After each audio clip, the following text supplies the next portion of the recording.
Baik, terima kasih. Assalamualaikum warahmatullahi wabarakatuh. Di sini saya Imam Wahyu Sobirin dengan NIM 152 111 513 Di sini kita akan berdiskusi tentang modul ke-26 Cyber Ops Cisco tentang Evaluating Alerts. Video ini dibuat untuk menyelesaikan tugas minggu ke-12 mata kuliah keamanan informasi yang diampu oleh Bu Indri. Baik, langsung saja kita pergi ke materinya. Kita share screen dulu. Oke, baik, kita sudah pergi ke lab 26 dengan judulnya adalah Evaluating Alerts atau kita mempelajari tentang mengevaluasi peringatan. Yang pertama ada introduction, why should I take this module? Mengapa saya harus belajar modul ini? Di sini dijelaskan bahwa untuk memiliki skill yang mumpuni sebagai cybersecurity analyst, kita harus memiliki kemampuan untuk mengevaluasi peringatan dan decide untuk menentukan apa yang harus kita lakukan dengan memutuskan apa yang harus kita lakukan dengan peringatan tersebut.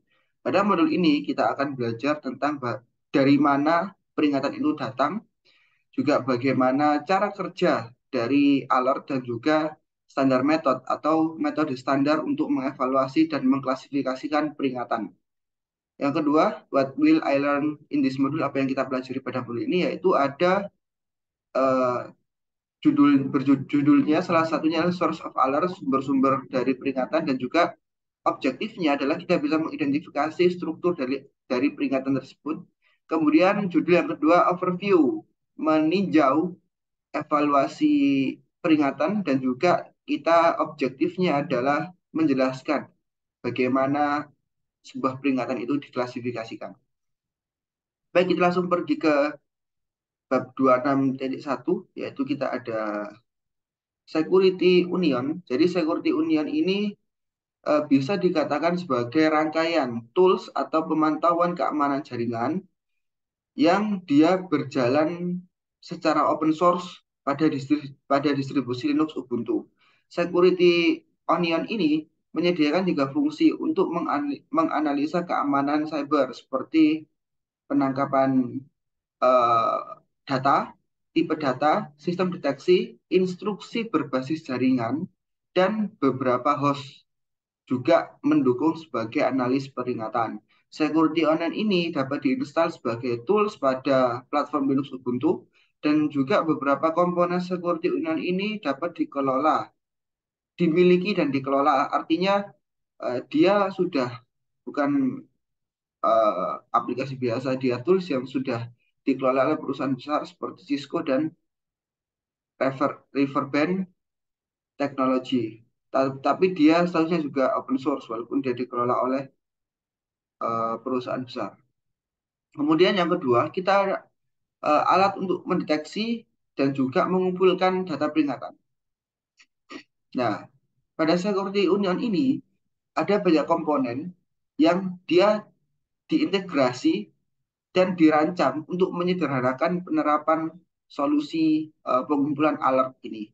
Jadi di sini ada tiga tabel, analis, deteksi, dan data. Tapi bacanya dari bawah, yaitu data ditangkap, kemudian dideteksi, dan dianalisis bagaimana cara memecahkannya.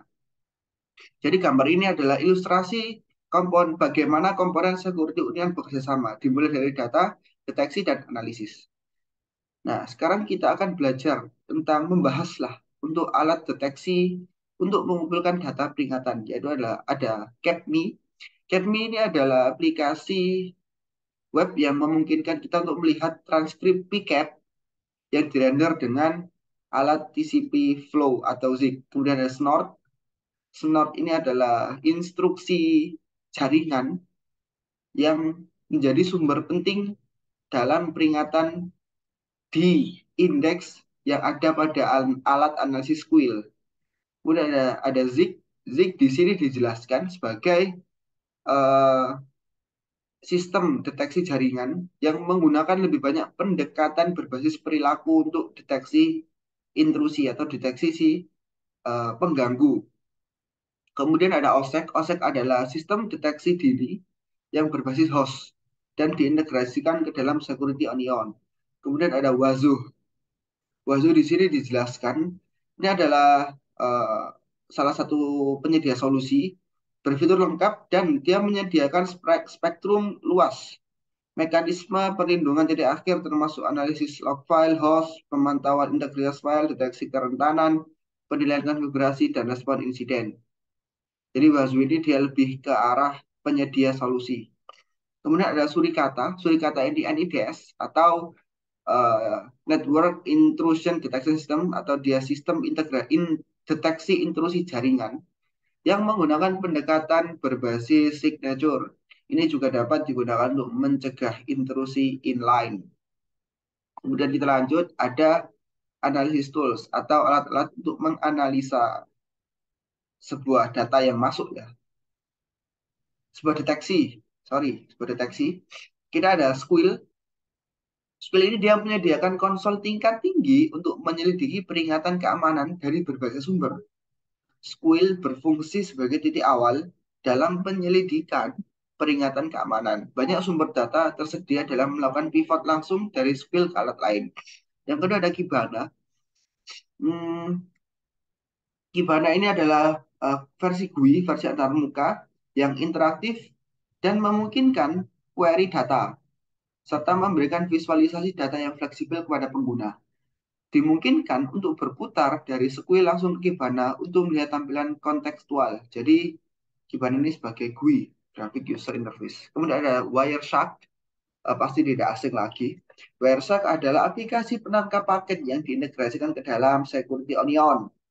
Ini dapat dibuka langsung dari alat lain dan menampilkan tangkapan paket yang lengkap dan relevan untuk dianalisis. Kemudian ada Zik. Zik ini penganalisis lalu lintas jaringan yang berfungsi sebagai monitor keamanan. Zik memeriksa semua lalu lintas di segmen jaringan dan memungkinkan analisis data yang sangat mendalam. Mulai dari Squill hingga Zik menyediakan akses ke log transaksi yang sangat akurat, konten file, dan output yang dapat disesuaikan kebutuhan. Kemudian alat generasi, yaitu generasi peringatan atau uh, bukan macam-macam, atau ya jenis-jenis peringatan lah. Ada peringatan keamanan, pesan notifikasi. Kemudian yang kedua ada pada Security Onion, Squill menyediakan konsol yang mengintegrasikan peringatan dari berbagai sumber ke dalam antrian yang diberi stempel waktu. Kemudian, seorang analis keamanan siber bekerja melalui antrian keamanan yang menyelidiki, mengklasifikasikan, meningkatkan, dan menghentikan peringatan. Nah, kemudian di bawah ini ada peringatan yang umumnya mencakup informasi 5 tuple serta timestamp dan informasi yang mengidentifikasi perangkat atau sistem yang menghasilkan peringatan. Ada SRC IP, yaitu IP address sumber untuk suatu event atau source IP, S-port, port layer 4 sumber lokal untuk suatu event atau source port. Kemudian ada DST IP, yaitu destination IP, ada D-port, atau bisa kita sebut destination port untuk layer 4. Kemudian ada PR. PR ini adalah protokol IP untuk suatu event. Kemudian ada pembuatan peringatan. Nah, di sini ada skill window. Di sini ada beberapa istilah yang harus kita ketahui. Yang pertama ada ST. ST ini adalah status dari event. Event ini diberi warna sesuai dengan prioritas dan kategori peringatan. Ada 4 prioritas, yaitu sangat rendah, rendah, sedang, dan tinggi. Atau very low, low, medium, dan high. Dan warnanya berkisar antara kuning, muda, hingga merah seiring dengan meningkatnya prioritas. Kemudian ada CNT. Nah, bisa kita lihat di sini ada CNT. CNT ini adalah count atau hitungan berapa kali peristiwa terdeteksi untuk sumber dan alamat IP yang tujuannya sama. Sistem telah menentukan bahwa rangkaian peristiwa ini berkorelasi atau saling sambung menyambung. Kemudian ada sensor.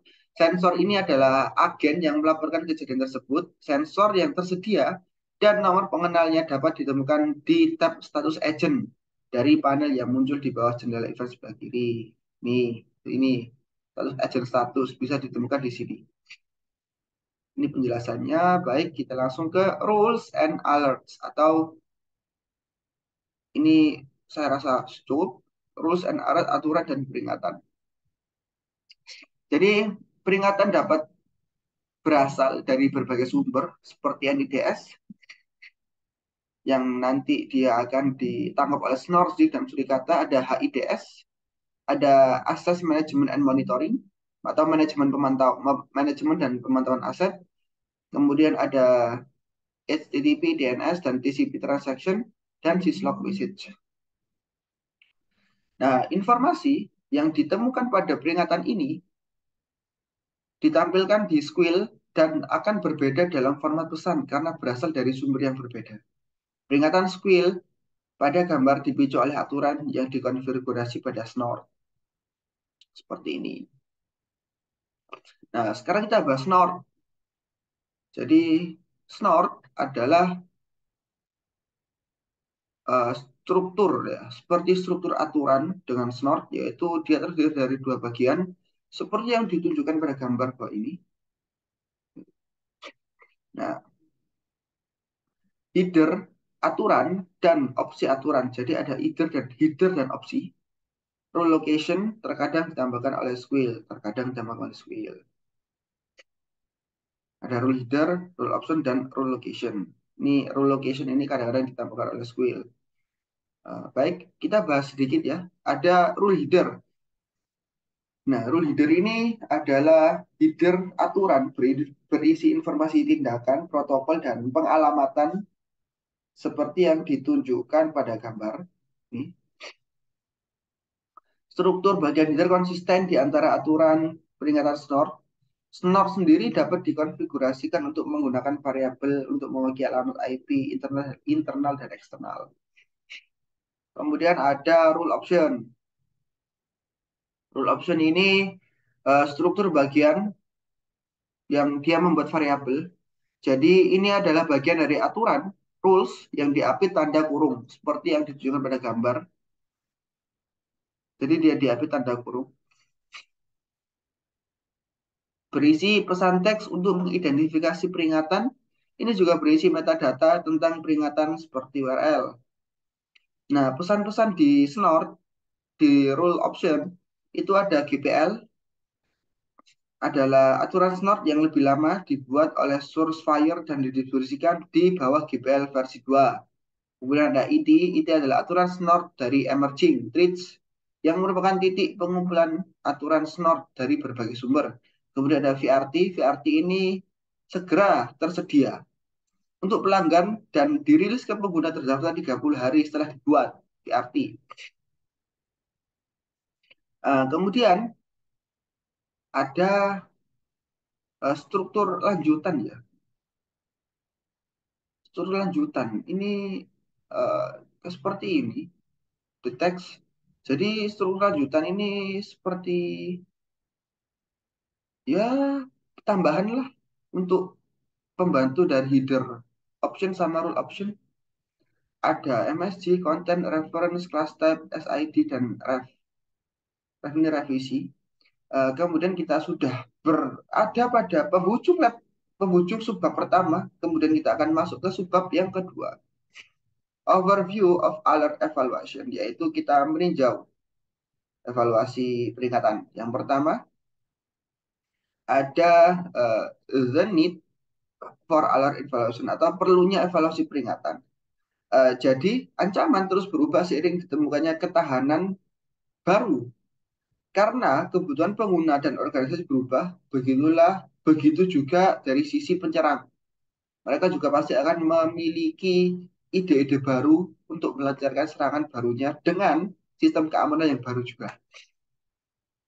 Pelaku ancaman juga belajar dengan cepat bagaimana cara memvariasikan fitur dan memanfaatkan celah dari keamanan yang sedang digunakan. Nah, lebih baik memilih peringatan yang terkadang dihasilkan oleh lalu lintas yang tidak berbahaya daripada memiliki aturan yang melewatkan lalu lintas berbahaya. Jadi lebih baik mencegah daripada mengobati. Baik, kita ada primary tools atau mungkin bisa membahas tentang apa ya? alat-alat utama untuk membahas untuk menganalisis keamanan cyber tingkat satu ada Kibana, Zik, dan Wireshark. Kemudian di sini juga dijelaskan insiden keamanan diklasifikasikan menggunakan skema yang dipinjam dari istilah diagnosis medis. Skema klasifikasi ini digunakan untuk memadu tindakan dan mengevaluasi prosedur diagnosis. Titik beratnya adalah bahwa diagnosis bisa akurat atau benar atau tidak akurat atau salah. Ini ada klasifikasi peringatan yaitu true positif. Peringatan telah diverifikasi sebagai insiden keamanan yang sebenarnya. Kemudian ada false positif. Peringatan tidak menunjukkan insiden keamanan yang sebenarnya atau aktivitasnya jinak dan menghasilkan false positif terhadap disebut sebagai pemicu jinak. Kemudian ada situasi alternatif sebagai peringatan tidak dibuat, yaitu ada true negatif dan false negatif. Atau true negatif sendiri adalah tidak ada insiden keamanan yang terjadi atau aktivitas itu tidak berbahaya, dan false negatif terjadi insiden yang tidak terdeteksi. Nah, kemudian kita bisa mengevaluasi eh, peringatan lanjutan, yaitu saat peringatan dikeluarkan itu akan menerima salah satu dari 4 klasifikasi yang mungkin, yaitu ada positif benar, true positif, positif salah, false positif, positif, kemudian negatif benar adalah true negatif, dan juga false negatif. Ini sudah dijelaskan tadi ya, seperti ini sama.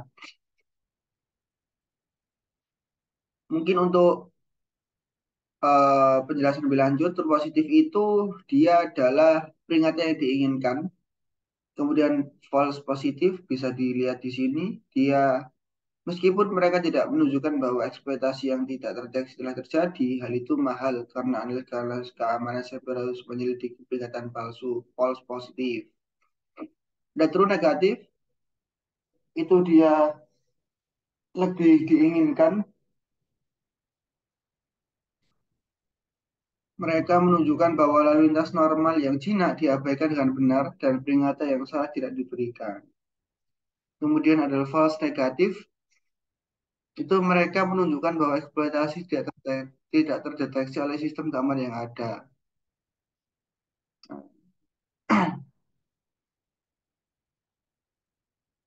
Kemudian di sini ada catatan penting, yaitu event true diinginkan dan event false tidak diinginkan dan berpotensi berbahaya.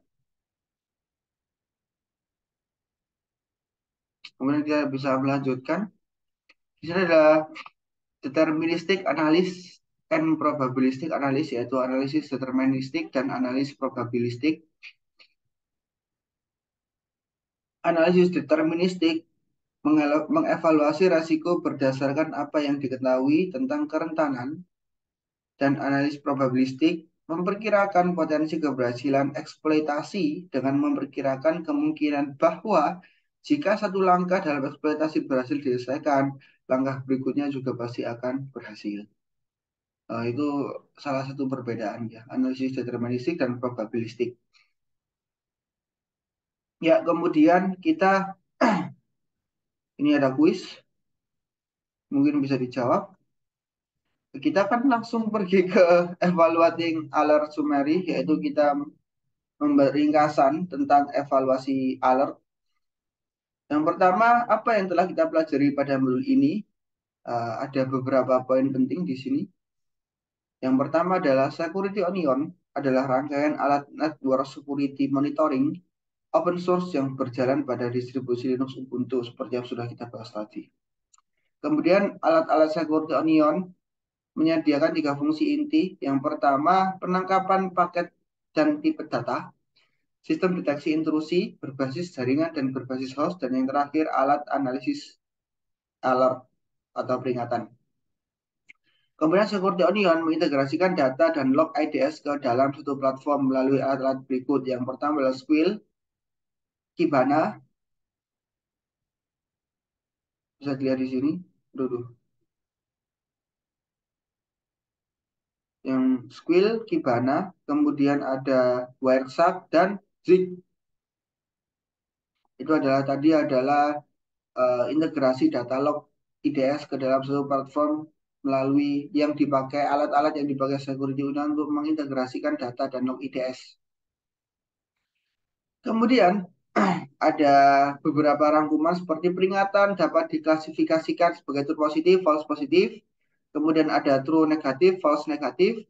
Dan juga ada tadi membahas deterministik peringatan deterministik dan peringatan probabilistik. Yang mana perbedaannya adalah kalau deterministik, dia mengevaluasi resiko berdasar apa yang diketahui tentang kerentanan, dan probabilistik analisa, dia memperkirakan potensi keberhasilan eksploitasi dengan memperkirakan kemungkinan bahwa jika satu langkah berhasil, maka langkah selanjutnya juga akan berhasil. Baik, kita sudah ada di penghujung materi, dan juga ini tinggal kuis-kuis saja. Maka saya rasa video kali ini cukup. Mungkin kita bisa belajar lebih lanjut tentang pengumuman, tentang peringatan yang ditujukan kepada kita sebagai cyber security analyst. Baik, saya rasa cukup. Terima kasih. Wassalamualaikum warahmatullahi wabarakatuh.